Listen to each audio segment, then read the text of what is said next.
Administrators can edit their Education Center information by logging into the Member Center with their admin login. Next, you visit Education Center Coordinator Administration and then manage Education Center information. Scroll down and click on the Edit button. Now you can change any information that needs to be updated. Then click Update.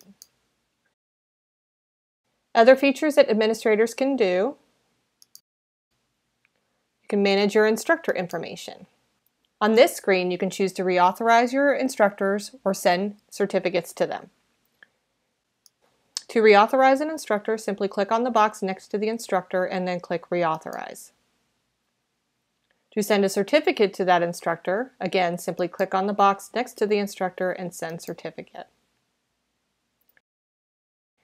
To edit instructor information, click on the instructor that you wish to edit.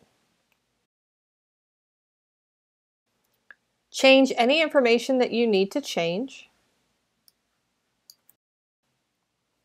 and then save changes.